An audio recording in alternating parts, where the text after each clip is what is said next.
এটি কৃষি ও প্রকৃতির সাথে সম্পৃক্ত এই ব্লগে আমরা একটি খামারের চিত্র তুলে ধরছি, যেখানে মোটা তাজাকরণের সঙ্গে সম্পৃক্ত। আচ্ছা, এই গরুটি আমরা দেখতে পাচ্ছি, এই গরুটির কত দিয়ে কিনছেন বা কি? 45 দিয়ে কিনা, 3 মাস আগে 45,000। 45 দিয়ে কিনা, 80-85 বেচা যাবে কুরবানিতে। এখন বর্তমানে লাভ কত? 3 মাসে আপনার এটা কেমন লাভ আসবে? 30-35,000 টাকা লাভ আসবে 3 মাসে। হ্যাঁ, প্রতি মাসে 10,000 করে একটা লাভ চলে আসছে। হ্যাঁ। আচ্ছা, আমরা পরবর্তী গরুটি একটু দেখাবেন। গরুটি মনে হয় ভয় পাচ্ছে।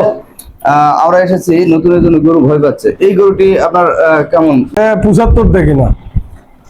আচ্ছা, কিনা এটা হ্যাঁ, বিক্রি হবে কুরবানিতে 1 লাখ। এই গরু কি দাঁত হয়েছে? যেটা 2 দাঁত করে ভাই, সব 2 দাঁত। এত 2 দাঁত। ছোট গরু তাহলে কুরবানির জন্য উপযুক্ত। হ্যাঁ।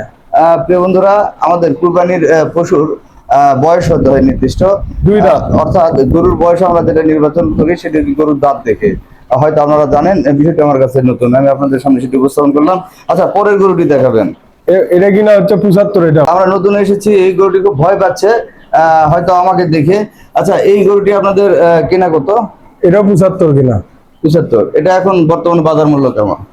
1,30,000 টাকা হবে। সম্পূর্ণ দেশাল গরু মনে হচ্ছে। এগুলো দেশাল গরুর মাংস বেশি লাগে, মাংস বেশি হয়, দেখা যায় ভালো।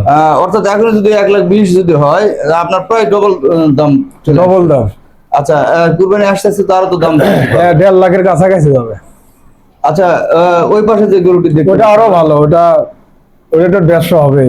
অর্থাৎ এই ভাইদের যেটি ভাষা, সেটি হচ্ছে 150, অর্থাৎ 1.5 লাখ এই গরুটির দাম হবে এই মুহূর্তে, এবং কুরবানি আসতে আসতে হয়তো দাম আরো বৃদ্ধি পাবে।